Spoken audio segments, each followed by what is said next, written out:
When all you've heard about a shoe you've never had is, it's the best shoe of the year. It's my favorite shoe. If I could only have one shoe, this would be the shoe I'd want. That's all I've ever heard about the Endorphin Speed versions 1 and 2. And so when I had the opportunity to get my hands on version 3 early, I had to jump at the opportunity. And let me tell you, it's a really good shoe, but is this worth all of the hype we're seeing on social media?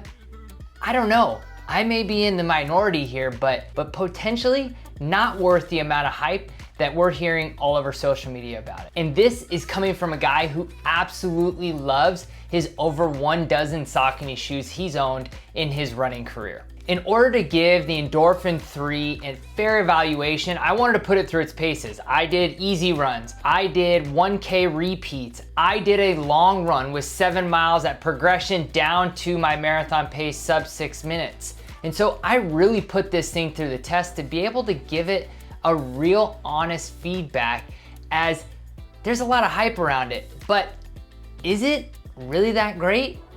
I'm gonna tell you what I think is great, what I think is not so great, and is this the next shoe that I'm gonna be reaching for my credit card to buy when these ones break down? Now, let's talk about what's great about the Endorphin Speed 3. And this is precisely where I'm really struggling. Other than this incredibly sick blue Smurf colorway that I absolutely love, there was nothing incredibly remarkable about this shoe. Just a lot of stuff that is good. When I take a look at the long run, it was responsive enough. It was comfortable enough. It was adequate weight. It was breathable enough.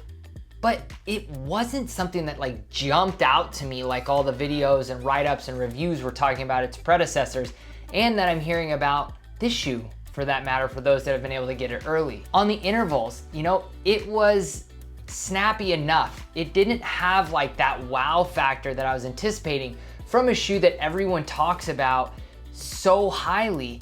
It was a decent, good interval shoe, nothing special.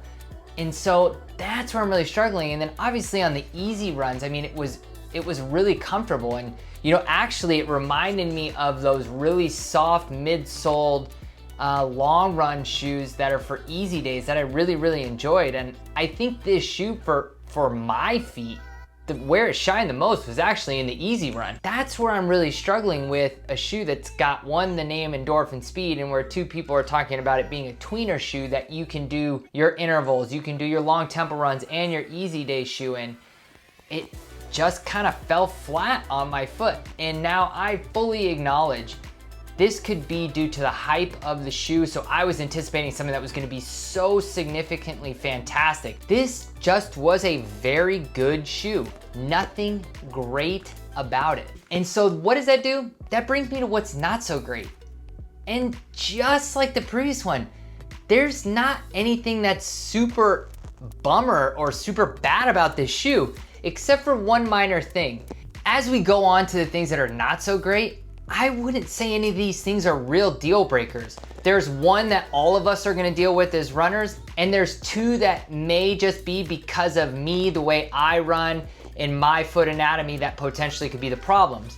If you notice when you look at the outsole of this shoe, there is a nice groove that they have added to the center between the midsole all the way to the heel. On every single run that I got in both feet, I got a hitchhiking rock in there. Now, why is it not like the biggest deal breaker? I didn't feel the rock under my foot hitting the arch of my foot. Where I felt it was a little bit of instability in the midsole because I got it like right in the center of my foot a couple times, and just the sound of hearing a rock in your shoe, which when you're doing thousands of steps over and over again is just simply annoying. I think that's the one drawback that I have that every runner is going to deal with. Now the things that affected me that may not affect everybody else. On my right foot, so only one of my feet, on the outside just under my ankle bone, there was an incredibly painful spot once I started running. And it wasn't when I laced it up. So I laced it up 3 different ways to see if this was because of the way I was lacing or what was happening, but there was a spot that really had a lot of pressure put on that ended up feeling like it swelled up a little bit in the run. Now, I don't know if it's due to the heel collar, the semi-gusseted tongue, or what was going on, but I definitely felt this pressure on that side of my foot that even when I put on my dress clothes for work the next day, I felt like really constricted in a sore spot on that outside of my right foot. Now, I thought, is this just my foot at this time? Because I normally don't get things like this. And I went and did a trail run in between my times running in the Endorphin Speed 3, and the pain was not there. And so I know there is something about the right outside of this foot that was causing discomfort in my anatomy. This may not be for you, but this was discomfort for me, so I wanna share it with you. Because it was not fun to be able to run in. Number 2 of the things that potentially just be because of me is I'm seeing some interesting wear patterns pretty early. Now, in all fairness to Saucony in this shoe, I always wear the outside lateral edges of my midfoot fastest. And because of this rad colorway that I think is the best part about this shoe right now, it could potentially just be the paint chipping away on this midsole, which is why it looks like it's more worn than it actually is. Think, you know, the Hoka Mach 4, where that shoe looked like it was really wearing down a lot faster than it actually was. And so that just is a little bit of pause for concern for how fast this shoe is gonna break down.